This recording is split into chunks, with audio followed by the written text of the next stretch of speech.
तो जैसा कि हम सब देख रहे हैं कि हमारे देश के यशस्वी प्रधानमंत्री श्री नरेंद्र मोदी जी, साथ में उत्तराखंड के राज्यपाल, साथ में उत्तराखंड के मुख्यमंत्री जी और मंचासीन मंत्रीगण लोकार्पण करने जा रहे हैं श्री केदारनाथ धाम में पुनर्निर्माण के अंतर्गत प्रस्तावित कार्यों का। एक बार जोरदार तालियां। जिन 5 योजनाओं का लोकार्पण किया जा रहा है वो है श्री आदि गुरु शंकराचार्य समाधि की स्थापना, सरस्वती नदी के तट पर बाढ़ सुरक्षा तथा घाटों के निर्माण। एक बार जोरदार तालियां। तीर्थ पुरोहितों के आवास, मंदाकिनी नदी तट पर बाढ़ सुरक्षा तथा गरुड़ चट्टी के लिए मंदाकिनी नदी पर 60 मीटर पुल के निर्माण। और वास्तव में आज बहुत ही खुशी का पल है कि हमारे देश के प्रधानमंत्री श्री नरेंद्र मोदी जी के करकमलों द्वारा श्री केदारनाथ धाम में पुनर्निर्माण के अंतर्गत प्रस्तावित कार्यों का लोकार्पण किया जा रहा है और साथ ही केदारनाथ धाम में पुनर्निर्माण के अंतर्गत प्रस्तावित कार्यों के शिलान्यास भी किया गया। एक बार जोरदार तालियां।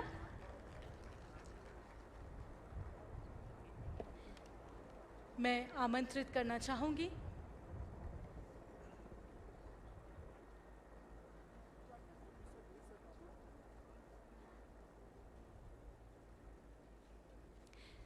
वास्तव में बहुत ही खुशी का पल है, गौरव के ये अनमोल क्षण है हम सभी के लिए कि बाबा केदार के दर्शन के साथ साथ हमारे देश के प्रख्यात प्रधानमंत्री श्री नरेंद्र मोदी जी हमारे साथ रूबरू होने जा रहे हैं। एक बार जोरदार तालियां नरेंद्र मोदी जी के लिए।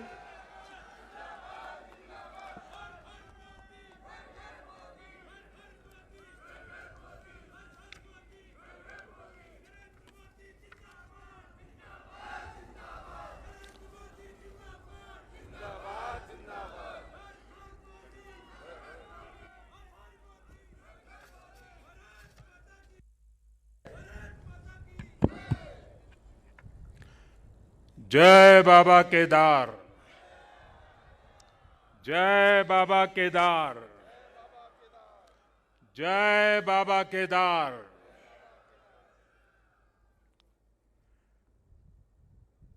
दैवीय आभा से सुसज्जित इस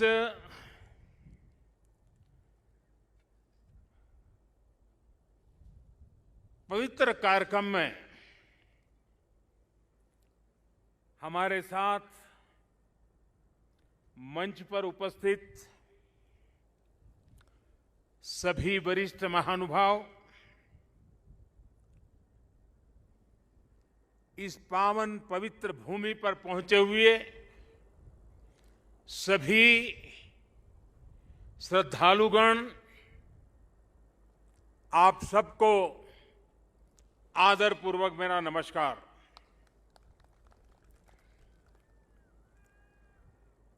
आज सभी मठों, सभी 12 ज्योतिर्लिंगों, अनेक शिवालय, अनेक शक्तिधाम, अनेक तीर्थ क्षेत्रों पर देश के गणमान्य महापुरुष, पूज्य संतगण, पूज्य शंकराचार्य परंपरा से जुड़े हुए सभी वरिष्ठ ऋषि मनीषी और अनेक श्रद्धालु भी देश के हर कोने में आज केदारनाथ की इस पवित्र भूमि के साथ, इस पवित्र माहौल के साथ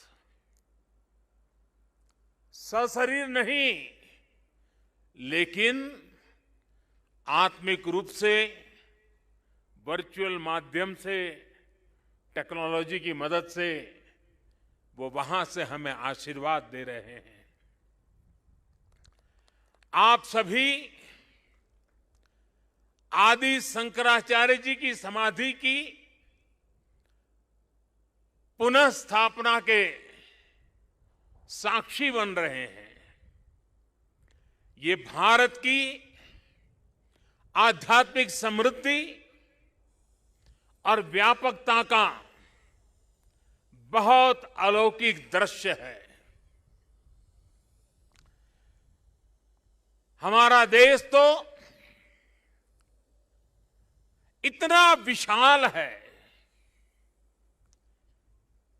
इतनी महान ऋषि परंपरा है, एक से बढ़कर एक तपस्वी आज भी भारत के हर कोने में आध्यात्मिक चेतना को जगाते रहते हैं। ऐसे अनेक संतगण आज देश के हर कोने में और यहां भी हमारे साथ जुड़े हुए हैं। लेकिन संबोधन में अगर मैं सिर्फ उनका नामोल्लेख करना चाहूं तो भी शायद एक सप्ताह कम पड़ जाएगा, और अगर एकाध नाम छूट गया तो शायद मैं जीवन भर किसी पाप के बोझ में दब जाऊंगा। मेरी इच्छा होते हुए भी मैं इस समय सभी का नामोल्लेख नहीं कर पा रहा हूं, लेकिन मैं उन सबको आदरपूर्वक प्रणाम करता हूं। वे जहां से इस कार्यक्रम में जुड़े हैं, उनके आशीर्वाद हमारी बहुत बड़ी शक्ति है। अनेक पवित्र कार्य करने के लिए उनके आशीर्वाद हमें एक शक्ति देंगे, ये मेरा पूरा भरोसा है।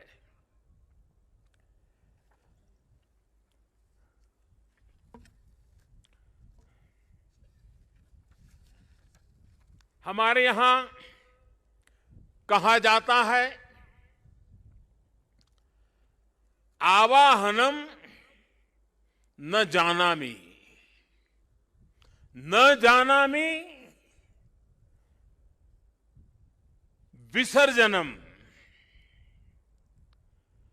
पूजनम चैवना जानामि क्षमस्व परमेश्वरम।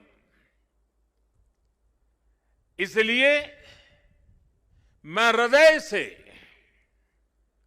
ऐसे सभी व्यक्तियों से माफी मांगते हुए इस पुण्य अवसर पर देश के कोने कोने से जुड़े शंकराचार्य,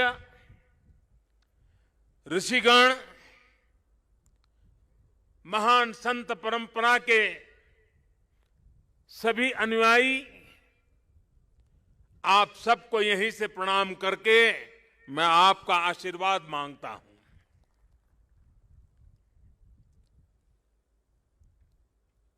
साथियों, हमारी उपनिषदों में आदि शंकराचार्य जी की रचनाओं में कई जगह नेति नेति, जब भी देखो नेति नेति, एक ऐसा भाव विश्व नेति नेति कहकर एक भाव विश्व का विस्तार दिया गया है। रामचरितमानस को भी अगर हम देखें तो उसमें भी इस बात को दोहराया गया है, अलग तरीके से कहा गया है। रामचरितमानस में कहा गया है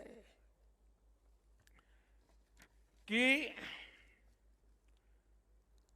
अभिगत अकथ अपार, अभिगत अकथ अपार, नेति नेति नित निगम कह, नेति नेति नित निगम कह। अर्थात कुछ अनुभव इतने अलौकिक, इतने अनंत होते हैं कि उन्हें शब्दों से व्यक्त नहीं किया जा सकता। बाबा केदारनाथ की शरण में आकर जब भी आता हूं यहां के कण कण से जुड़ जाता हूं। यहां की हवाएं, ये हिमालय की चोटियां, ये बाबा केदार का सानिध्य न जाने कैसी अनुभूति की तरफ खींच के ले चला जाता है, जिसके लिए मेरे पास शब्द है ही नहीं। दीपावली के पवित्र पर्व पर कल मैं सीमा पर अपने सैनिकों के साथ था और आज तो ये सैनिकों की भूमि पर हूं। मैंने त्योहारों की खुशियां मेरे देश के जवान वीर सैनिकों के साथ बांटी। देशवासियों का प्रेम का संदेश, देशवासियों की उनके प्रति श्रद्धा, देशवासियों के उनके आशीर्वाद, 130 करोड़ आशीर्वाद लेकर के मैं कल सेना के जवानों के बीच गया था। और आज मुझे गोवर्धन पूजा के दिन, और गुजरात के लोगों के लिए तो आज नया वर्ष है,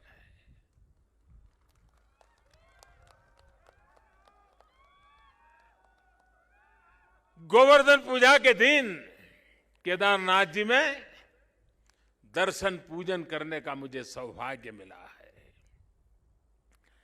बाबा केदार के दर्शन के साथ ही अभी मैंने आदि शंकराचार्य जी की समाधि स्थान, वहां कुछ पल मैंने बिताए। एक दिव्य अनुभूति का वो पल था।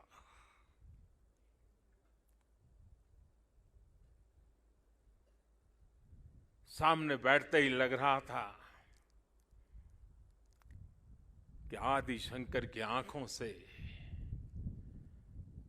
वो तेज पुंज, वो प्रकाश पुंज प्रवाहित हो रहा है, जो भव्य भारत का विश्वास जगा रहा है।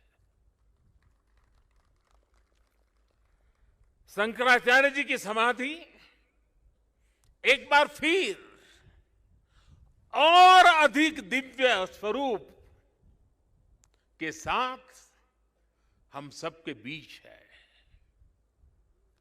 इसके साथ ही सरस्वती तट पर घाट का निर्माण भी हो चुका है और मंदाकिनी पर बने पुल से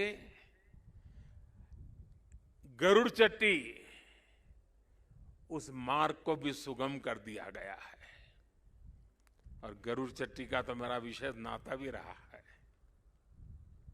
यहाँ एक दो लोग हैं पुराने जो पहचान जाते हैं। मैंने आपके दर्शन किए, मुझे अच्छा लगा। साधु तो चलता भला, यानी पुराने लोग तो अब चले गए हैं। कुछ लोग इस स्थान को छोड़ के चले गए, कुछ लोग इस धरा को छोड़ करके चले गए। अब मंदाकिनी के किनारे बाढ़ से सुरक्षा के लिए जिस दीवार का निर्माण किया गया है, इससे श्रद्धालुओं की यात्रा अब और सुरक्षित होगी। तीर्थ पुरोहितों के लिए नए बने आवासों से उन्हें हर मौसम में सुविधा होगी। भगवान केदारनाथ की सेवा उनके लिए अब कुछ सरल होगी, कुछ आसान होगी। और मैंने तो पहले देखा है, कभी प्राकृतिक आपदा आ जाती थी तो यात्री यहां फंस जाते थे, तो इन पुरोहितों के घरों में ही एक एक कमरे में इतने लोग अपना समय बिताते थे। और मैं देखता था कि हमारे पुरोहित खुद बाहर ठंड में ठिठुरते थे, लेकिन अपने जो यजमान आते थे, जो अपने उनकी चिंता करते थे। मैंने सब देखा हुआ है। उनके भक्ति भाव को मैंने देखा हुआ है। अब उन मुसीबतों से उनको मुक्ति मिलने वाली है। साथियों, आज यहां यात्री सेवाओं और सुविधाओं से जुड़ी कई योजनाओं का शिलान्यास भी हुआ है। पर्यटक सुविधा केंद्र का निर्माण हो, यात्रियों की और इस इलाके के लोगों की सुविधा के लिए आधुनिक अस्पताल हो, सारी सुविधाओं वाला अस्पताल हो, रेंज सेंटर हो, ये सभी सुविधा श्रद्धालुओं की सेवा का माध्यम बनेगी। उनके तीर्थाटन को अब कष्ट से मुक्त, केदार से युक्त, जय भोले के चरणों में लीन होने का यात्रियों को एक सुखद अनुभव होगा। साथियों, बरसों पहले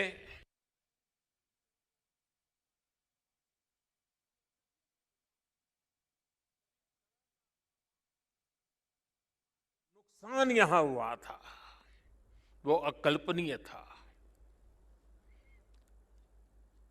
मैं मुख्यमंत्री तो गुजरात का था,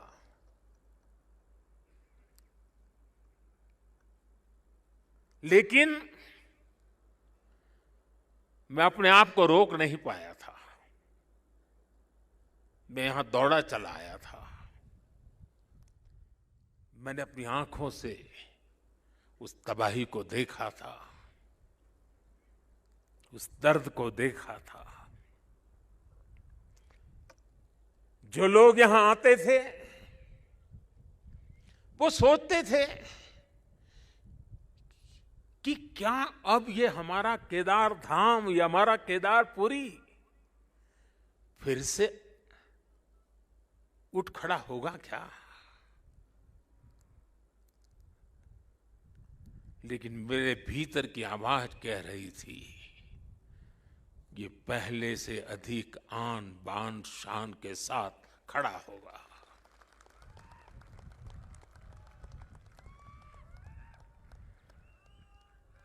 और ये मेरा विश्वास बाबा केदार के कारण था, आदि शंकर की साधना के कारण था, ऋषियों मुनियों की तपस्या के कारण था।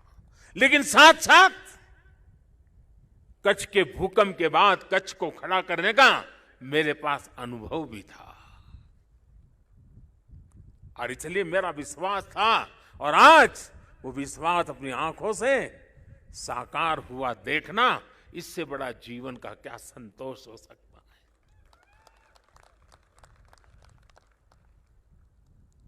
मैं इसे अपना सौभाग्य मानता हूं कि बाबा केदार ने, संतों के आशीर्वाद ने,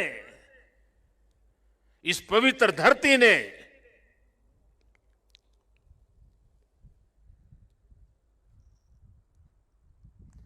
जिस मिट्टी ने, जिसकी हवाओं ने कभी मुझे पाला पोसा था, उसकी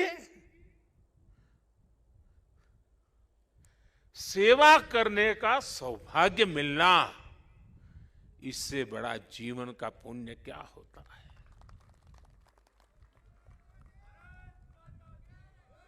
इस आदि भूमि पर शाश्वत के साथ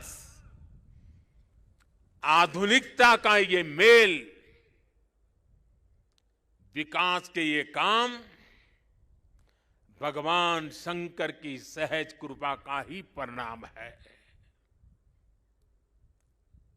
ये ईश्वर नहीं क्रेडिट ले सकता, इंसान क्रेडिट नहीं ले सकता, ईश्वर कृपा ही इसकी हकदार है।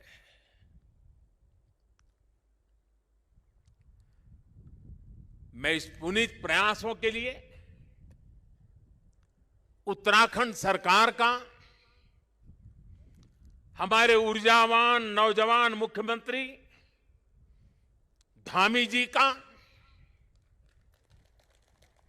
और इस कामों की जिम्मेदारी उठाने वाले सभी लोगों का भी आज हृदय से धन्यवाद करता हूं, जिन्होंने एड़ी चोटी का जोर लगा करके इस सपनों को पूरा किया है।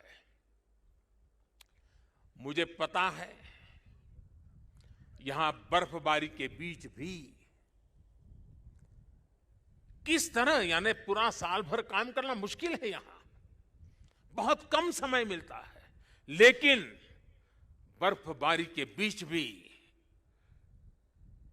हमारे श्रमिक भाई बहन जो पहाड़ों के नहीं थे, बाहर से आए थे, वे ये ईश्वरीय कार्य मान करके बर्फ वर्षा के बीच भी, माइनस टेम्परेचर के बीच भी काम छोड़ करके जाते नहीं थे, काम करते रहते थे, तब जाकर के ये काम हो पाया है। मेरा मन यहां लगा रहता था, तो मैं बीच बीच में ड्रोन की मदद से, टेक्नोलॉजी की मदद से, मेरे दफ्तर से यहां का पूरा मैं एक प्रकार से वर्चुअल यात्रा करता था। लगातार मैं उसकी बारीकियों को देखता था, काम कितना पहुंचा, महीने भर पहले कहां थे, इस महीने कहां पहुंचे, लगातार देखता था। मैं केदारनाथ मंदिर के सभी रावल और सभी पुजारियों का भी आज विशेष रूप से आभार प्रकट करना चाहता हूं, क्योंकि उनके सकारात्मक रवैये के कारण, उनके सकारात्मक प्रयासों के कारण, और उन्होंने परंपराओं का जो हमारा मार्गदर्शन करते रहे, उसके कारण हम इस पुरानी विरासत को भी बचा पाए और आधुनिकता भी ले पाए। और इसके लिए मैं इन पुजारियों का, रावल परिवारों का हृदय से आभार व्यक्त करता हूं। आदि शंकराचार्य जी के विषय में हमारे विद्वानों ने कहा है, शंकराचार्य के लिए हर विद्वान ने कहा है, शंकरो शंकरः साक्षात, अर्थात आचार्य शंकर साक्षात भगवान शंकर का ही स्वरूप थे। ये महिमा, ये देवत्व आप उनके जीवन के हर क्षण हम अनुभव कर सकते हैं। उसकी तरफ जरा नजर करें तो सारी स्मृतियां सामने आ जाती हैं। छोटी सी उम्र में, बालक उम्र में अद्भुत बोध, बाल उम्र से ही शास्त्रों का, ज्ञान का, विज्ञान का निरंतर चिंतन, और जिस उम्र में एक साधारण मानवी साधारण रूप से संसार की बातों को थोड़ा देखना समझना शुरू करता है, थोड़ी जागृति का प्रारंभ होता है, उस उम्र में वो वेदांत की गहराई को, उसके गुढ़ार्थ को सांगोपांग विवेचन, उसकी व्याख्या अविरत रूप से किया करते थे। ये शंकर के भीतर साक्षात शंकरत्व का जागरण के सिवा कुछ नहीं हो सकता है। ये शंकरत्व का जागरण था। यहां संस्कृत और वेदों के बड़े बड़े पंडित यहां भी बैठे हैं और वर्चुअली भी हमारे साथ जुड़े हैं। आप जानते हैं कि शंकर का संस्कृत में अर्थ बड़ा सरल है। शंकर का अर्थ संस्कृत में होता है शम करोति स शंकर, यानी जो कल्याण करे वही शंकर है। इस कल्याण को भी आचार्य शंकर ने प्रत्यक्ष प्रमाणित कर दिया था। उनका पूरा जीवन जितना असाधारण था उतना ही वो जनसाधारण के कल्याण के लिए समर्पित थे।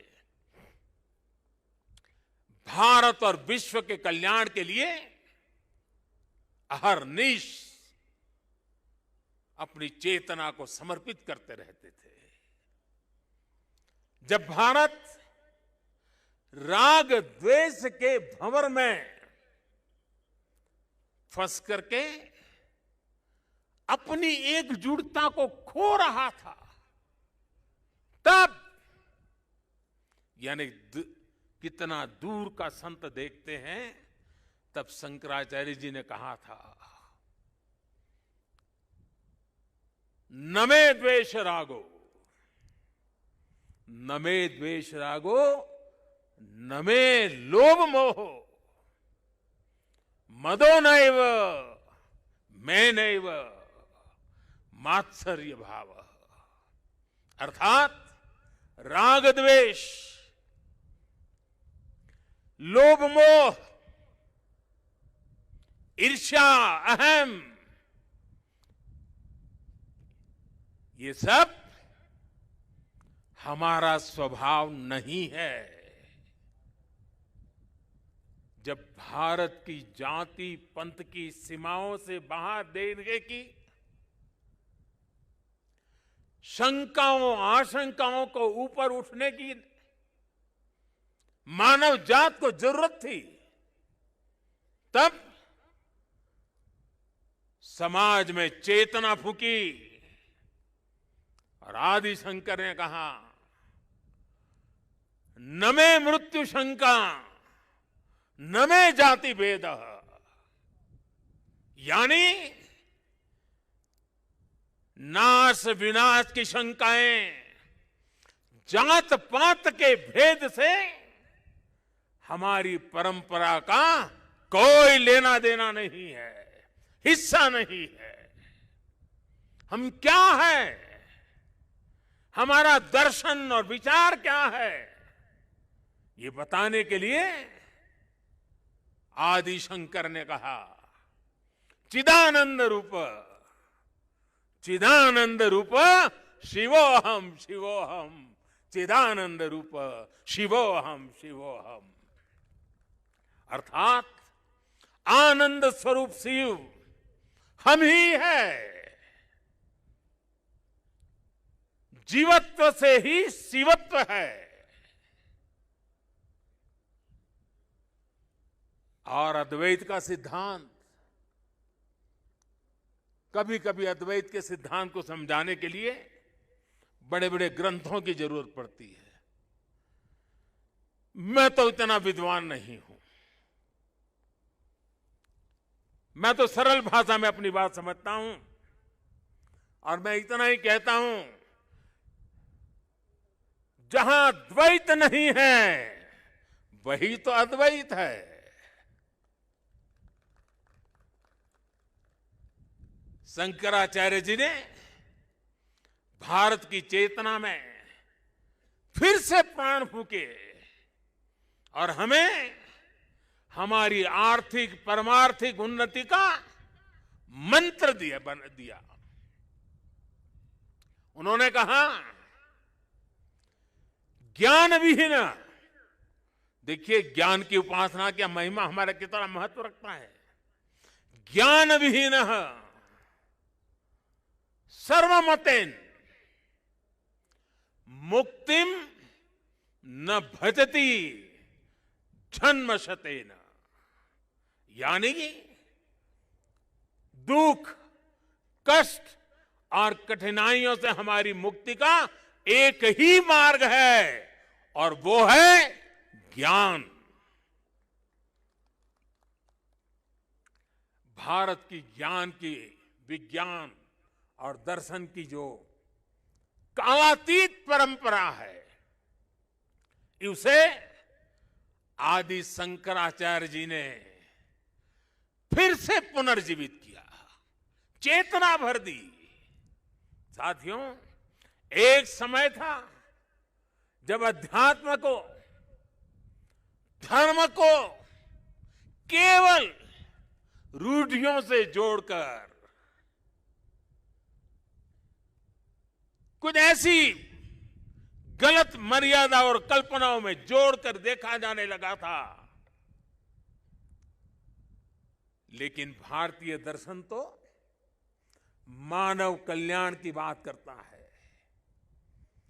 जीवन को पूर्णता के साथ, होलिस्टिक अप्रोच के साथ, होलिस्टिक वे में देखता है। आदि शंकराचार्य जी ने समाज को इस सत्य से परिचित कराने का काम किया। उन्होंने पवित्र मठों की स्थापना की, 4 धामों की स्थापना की, 12 ज्योतिर्लिंगों का पुनर्जागृति का काम किया। उन्होंने सब कुछ त्याग कर देश, समाज और मानवता के लिए जीने वालों की एक सशक्त परंपरा खड़ी की। आज उनके अधिष्ठान भारत और भारतीयता का एक प्रकार से संबल, पहचान बने हुए है। हमारे लिए धर्म क्या है, धर्म और ज्ञान का संबंध क्या है, और इसीलिए तो कहा गया है अथा तो ब्रह्म जिज्ञासा, अथा तो ब्रह्म जिज्ञासा। इसका मंत्र देने वाली उपनिषदीय परंपरा क्या है? तो हमें पल प्रतिपल प्रश्न करना सिखाती है। और तभी तो बालक नचिकेता यम के दरबार में जाकर के यम की आंख में आंख मिला करके पूछ देता है, यम को पूछ देता है, व्हाट इज डेथ? मृत्यु क्या है बताओ। प्रश्न पूछना, ज्ञान अर्जित करना, अथा तो धर्म जिज्ञासा। हमारी इस विरासत को हमारे मठ हजारों सालों से जीवित रखे हुए हैं, उसे समृद्ध कर रहे हैं। संस्कृत हो, संस्कृत भाषा में वैदिक गणित जैसे विज्ञान हो, इस मठों ने, हमारे शंकराचार्य की इस परंपरा ने इन सब का संरक्षण कर पीढ़ी दर पीढ़ी मार्ग दिखाने का काम किया है। मैं समझता हूं आज के इस दौर में आदि शंकराचार्य जी का सिद्धांत और ज्यादा प्रासंगिक हो गए हैं। साथियों, हमारे यहां सदियों से 4 धाम यात्रा का महत्व रहा है। 12 ज्योतिर्लिंग के दर्शन की, शक्तिपीठों के दर्शन की, अष्टविनायक जी के दर्शन की, ये सारी यात्रा की परंपरा, ये तीर्थाटन हमारे यहां जीवन काल का हिस्सा माना गया है। ये तीर्थाटन हमारे लिए सिर्फ सैर सपाटा पर्यटन भर नहीं है, ये भारत को जोड़ने वाली, भारत का साक्षात कराने वाली एक जीवंत परंपरा है। हमारे यहां हर किसी को, कोई भी व्यक्ति होगा, उसकी इच्छा होती है कि जीवन में कम से कम एक बार 4 धाम जरूर हो लें, 12 ज्योतिर्लिंग का दर्शन जरूर कर ले, मां गंगा में एक बार डुबकी जरूर लगा दे। पहले हम घर में बच्चों को शुरू से ही सिखाते थे, परंपरा थी। बच्चों को घर में सिखाया जाता था, सौराष्ट्रे सोमनाथ च श्रीशैले मल्लिकार्जुनम, बचपन में सिखाया जाता था। द्वादश ज्योतिर्लिंग का ये मंत्र घर बैठे बैठे एक बृहत भारत का, विशाल भारत का हर दिन यात्रा करा देता था। बचपन से ही देश के इस अलग अलग हिस्सों से जुड़ाव एक सहज संस्कार बन जाता था। ये आस्था, ये विचार पूरब से पश्चिम तक, उत्तर से दक्षिण तक भारत की एक जीवित इकाई में बदल देता है। राष्ट्रीय एकता की ताकत को बढ़ाने वाला एक भारत श्रेष्ठ भारत का भव्य दर्शन सहज जीवन व्यवस्था का हिस्सा था। बाबा केदारनाथ के दर्शन करके हर श्रद्धालु एक नई ऊर्जा लेकर जाता है। साथियों, आदि शंकराचार्य की विरासत को, इस चिंतन का आज देश अपने लिए एक प्रेरणा के रूप में देखता है। अब हमारी संस्कृति के, हमारी इस विरासत को, आस्था के केंद्रों को इसी गौरव भाव से देखा जा रहा है जैसा देखा जाना चाहिए था। आज अयोध्या में भगवान श्री राम का भव्य मंदिर पूरे गौरव के साथ बन रहा है।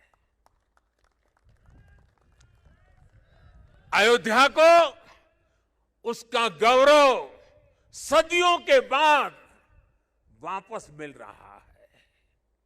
अभी 2 दिन पहले अयोध्या में दीपोत्सव का भव्य आयोजन, और पूरी दुनिया ने उसे देखा है। भारत का प्राचीन सांस्कृतिक स्वरूप कैसा रहा होगा, आज हम इसकी कल्पना कर सकते हैं। इसी तरह उत्तर प्रदेश में ही काशी का भी कायाकल्प हो रहा है।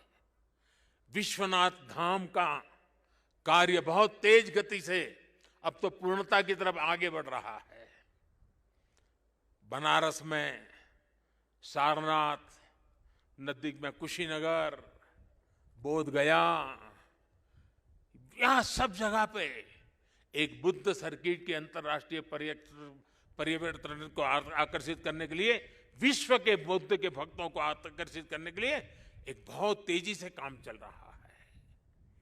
भगवान राम से जुड़े जितने भी तीर्थ स्थान हैं, उनको भी जोड़ करके एक पूरा सर्किट बनाने का काम भी आज चल रहा है।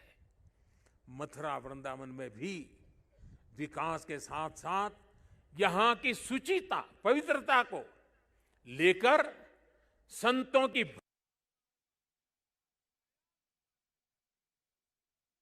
आधुनिकता की तरफ मोड़ दिया जा रहा है। इतना सब आज इसलिए हो रहा है क्योंकि आज का भारत आदि शंकराचार्य जैसे हमारे मनीषियों के निर्देशों में श्रद्धा रखते हुए, उस पर गौरव करते हुए आगे बढ़ रहा है। साथियों, इस समय हमारा देश आजादी का अमृत महोत्सव भी मना रहा है। देश अपने भविष्य के लिए, अपने पुनर्निर्माण के लिए नए संकल्प ले रहा है।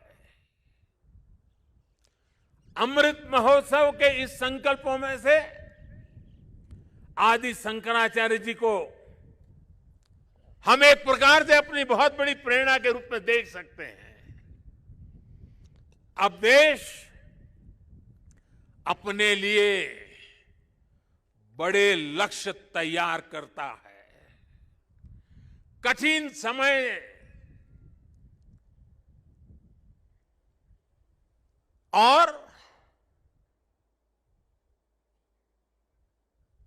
सिर्फ समय नहीं, समय की सीमा भी हम निर्धारित करते हैं।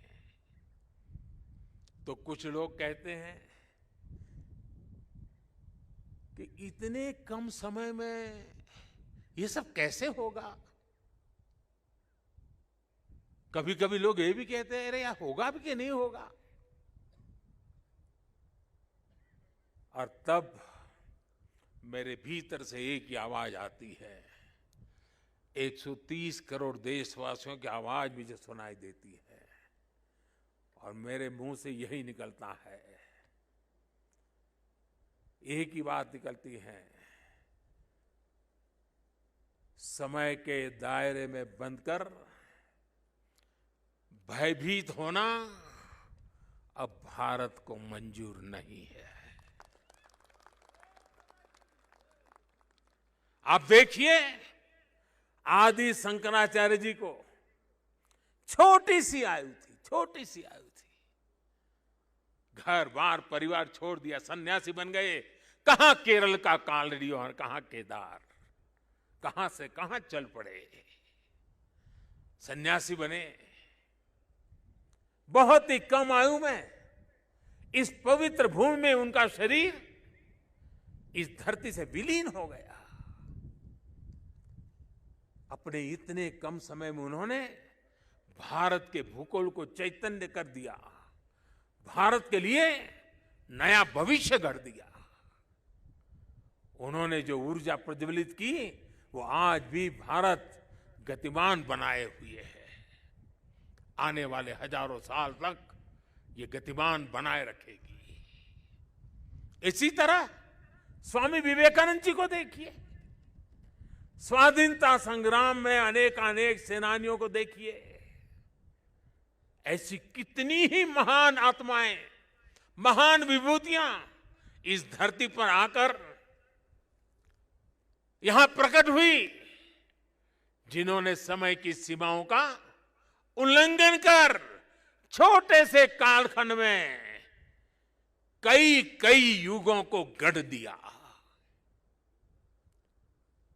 ये भारत इन महान विभूतियों की प्रेरणाओं पर चलता है। हम शाश्वत को एक प्रकार से स्वीकार करते हुए हम क्रियाशीलता पर विश्वास करने वाले लोग हैं। इसी आत्मविश्वास को लेकर देश आज इस अमृत काल में आगे बढ़ रहा है। और ऐसे समय में मैं देशवासियों से एक और आग्रह करना चाहता हूं। स्वाधीनता संग्राम से जुड़े ऐतिहासिक स्थानों को देखने के साथ साथ ऐसे पवित्र स्थानों को भी ज्यादा से ज्यादा जाएं, नई पीढ़ी को लेकर के जाएं, परिचित कराएं, मां भारती का साक्षात्कार करें, हजारों साल की महान परंपरा की चेतना को अनुभूति करें। आजादी के अमृत काल में स्वतंत्रता आजादी का यह भी एक महोत्सव हो सकता है। हर हिंदुस्तानी के दिल में, हिंदुस्तान के हर कोने कोने में, हर कंकर कंकर में शंकर का भाव जग सकता है। और इसलिए निकल पड़ने का ये समय है।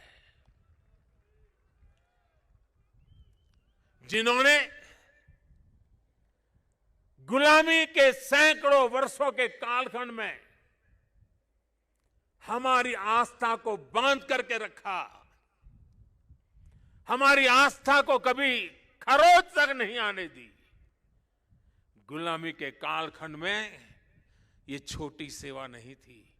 क्या आजादी के कालखंड में उस महान सेवा को, उसको पूजना, उस पर तर्पण करना, वहां तप करना, साधना करना, क्या हिंदुस्तानी का नागरिक का कर्तव्य नहीं है?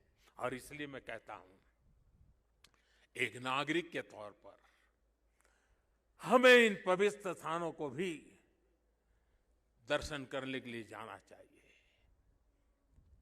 उन स्थानों की महिमा को जानना चाहिए। साथियों, देवभूमि के प्रति असीम श्रद्धा रखते हुए, यहां की असीम संभावनाओं पर विश्वास करते हुए आज उत्तराखंड की सरकार यहां विकास के महायज्ञ से जुड़ी है, पूरी ताकत से जुड़ी है। 4 धाम सड़क परियोजना पर तेजी से काम हो रहा है। चारों धाम हाईवे से जुड़ रहे हैं। भविष्य में यहां केदारनाथ जी तक श्रद्धालु केवल कार के जरिए आ सके, इससे जुड़ी प्रक्रिया भी शुरू हो गई है। यहां पास में हो पवित्र हेमकुंड साहब जी हैं। हेमकुंड साहब जी के दर्शन आसान हो, इसके लिए वहां भी रोपवे बनाने की दिशा में तैयारियां चल रही हैं। इसके अलावा ऋषिकेश और कर्णप्रयाग को रेल से भी जोड़ने का प्रयास हो रहा है। अभी मुख्यमंत्री जी कहते थे पहाड़ के लोगों को तो रेल देखना भी दुष्कर होता है, अब रेल पहुंच रही है। दिल्ली देहरादून हाईवे ये बनने के बाद देहरादून से दिल्ली आने वालों के लिए समय और कम हो जाने वाला है। इस सब कामों को उत्तराखंड के पर्यटन को बहुत बड़ा लाभ मिलने वाला है। और मेरे शब्द उत्तराखंड के लोग लिख करके रखे, जिस तेज गति से इंफ्रास्ट्रक्चर बन रहा है, पिछले 100 साल में जितने यात्री यहां आए हैं ना, आने वाले 10 साल में उससे भी ज्यादा आने वाले हैं। आप कल्पना कर सकते हैं यहां की अर्थव्यवस्था को कितनी बड़ी ताकत मिलने वाली है। 21वीं शताब्दी का 3रा दशक ये उत्तराखंड का दशक है। मेरे शब्द लिख के रखिए, मैं पवित्र धरती पर से बोल रहा हूं। हाल के दिनों में हमने सभी ने देखा है कि किस तरह 4 धाम यात्रा आने वाले श्रद्धालुओं की संख्या लगातार रिकॉर्ड तोड़ रही है। और ये कोविड न होता तो न जाने ये संख्या कहां से कहां पहुंच गई होती। उत्तराखंड में मुझे ये भी बहुत खुशी हो रही है, खासकर मेरी माताएं बहनें, और पहाड़ में तो माताओं बहनों की ताकत का एक अलग ही सामर्थ्य होता है। जिस प्रकार से उत्तराखंड के छोटे छोटे स्थानों पर प्रकृति की गोद में होम स्टे का नेटवर्क बन रहा है, सैकड़ों होम स्टे बन रहे हैं। माताएं बहनें और लोग भी जो यात्री आते हैं वे भी होम स्टे को पसंद करने लगे हैं। रोजगार भी मिलने वाला है, स्वाभिमान से जीने का अवसर भी मिलने वाला है। यहां की सरकार जिस तरह विकास के कार्यों में जुटी है, इसका और एक लाभ हुआ है। यहां वरना तो हम हमेशा सुनते थे पहाड़ का पानी और पहाड़ की जवानी कभी पहाड़ के काम आती नहीं। मैंने इस बात को बदला है, अब पानी भी पहाड़ को काम आएगा, जवानी भी पहाड़ को काम आएगी। पलायन रुकना है, एक के बाद एक जो निर्णय हो रहे हैं, पलायन रुकना है। मान के चलिए साथियों, मेरे नौजवान दोस्तों, ये दशक आपका है, उत्तराखंड का है, उज्जवल भविष्य का है। बाबा केदार के आशीर्वाद हमारे साथ है। ये देवभूमि, मातृभूमि की रक्षा करने वाले अनेकों वीर बेटे बेटियों की ये जन्मस्थली भी है। यहां का कोई घर, कोई गांव ऐसा नहीं है जहां पराक्रम की कोई गाथा का परिचय न हो। आज देश जिस तरह अपनी सेनाओं का आधुनिकीकरण कर रहा है, उन्हें आत्मनिर्भर बना रहा है, उससे हमारे वीर सैनिकों की ताकत और बढ़ रही है। आज उनकी जरूरत को, उनकी अपेक्षाओं को, उनके परिवार की आवश्यकताओं को बहुत प्राथमिकता देकर के काम किया जा रहा है। ये हमारे ही सरकार है जिसने वन रैंक वन पेंशन की 4 दशक पुरानी मांग को पिछली शताब्दी की मांग इस शताब्दी में मैंने पूरी की। मुझे संतोष है, मेरे देश की सेना के जवानों के लिए मुझे सेवा करने का मौका मिला। इसका लाभ तो उत्तराखंड के करीब करीब हजारों परिवारों को मिला है, निवृत्त सैनिक परिवारों को मिला हुआ है। साथियों, उत्तराखंड ने कोरोना के खिलाफ लड़ाई में जिस तरह का अनुशासन दिखाया, वो भी बहुत अभिनंदनीय है, सराहनीय है। भौगोलिक कठिनाइयों को पार कर आज उत्तराखंड ने उत्तराखंड के लोगों को 100% सिंगल डोज का लक्ष्य हासिल कर लिया है। ये उत्तराखंड को ताकत का दर्शन कराता है, उत्तराखंड के सामर्थ्य को दिखाता है। और जो लोग पहाड़ों से परिचित हैं ना, उनको पता है कि काम आसान नहीं होता है। घंटों घंटों तक पहाड़ की चोटियों पर जाकर के 2 या 5 परिवार को वैक्सीनेशन दे करके रात रात चल करके घर पहुंचना होता है। कष्ट कितना होता है मैं अंदाज लगा सकता हूं। उसके बाद भी उत्तराखंड ने काम किया है। क्यों? उत्तराखंड के एक एक नागरिक की जिंदगी बचानी है। और इसके लिए मुख्यमंत्री जी, आपको, आपकी टीम को मैं बधाई देता हूं। आज मुझे विश्वास है कि जितनी ऊंचाइयों पर उत्तराखंड बसा है, जितनी ऊंचाइयों पर उत्तराखंड बसा है, उससे भी ज्यादा ऊंचाइयों को मेरा उत्तराखंड हासिल करके रहेगा।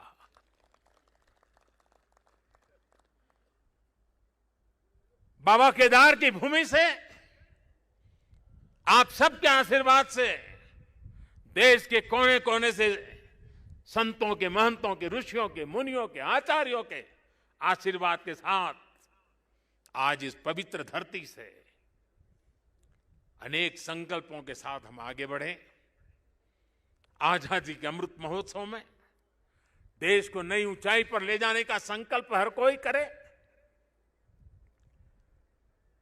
दिवाली के बाद एक नया उमंग, नया प्रकाश, नई ऊर्जा हमें नया करने की ताकत दें।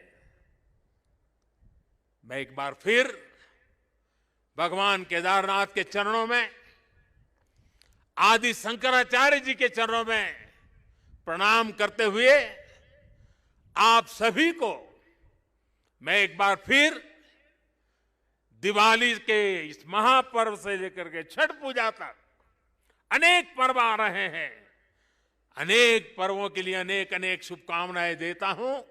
मेरे साथ प्यार से बोलिए, भक्ति से बोलिए, जी भर करके बोलिए, जय केदार, जय केदार, जय केदार। धन्यवाद। आपका बहुत बहुत धन्यवाद माननीय प्रधानमंत्री जी।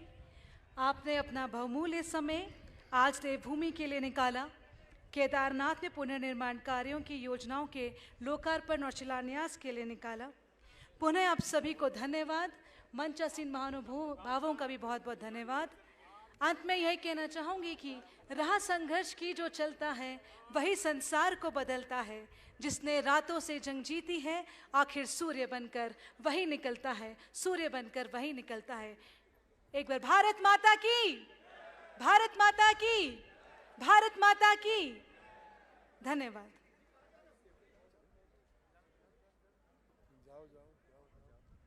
भाई साहब उधर मत जाओ, अरे रुको ना।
तो इस वक्त आप ये सीधे दृश्य देख रहे थे केदारनाथ से, जहां पर प्रधानमंत्री की विहंगम यात्रा इसको कहा जा सकता है, उसका सीधा प्रसारण दूरदर्शन के मार्फत हम देख रहे थे। और प्रधानमंत्री ने काफ़ी महत्वपूर्ण बातें तेजी यहाँ पर कही हैं। प्रधानमंत्री ने आदि शंकर को लेकर के जो बातें की वो काफ़ी महत्वपूर्ण है। प्रधानमंत्री ने जिस तरह से अयोध्या के दीपोत्सव को लेकर के बात की, काशी के कायाकल्प को लेकर के बात की, बुद्ध सर्किट को लेकर के बात की, वो काफ़ी महत्वपूर्ण है। प्रधानमंत्री ने आदि शंकर को लेकर के कहा कि आदि शंकर के अंदर साक्षात शंकर तत्व का वास था।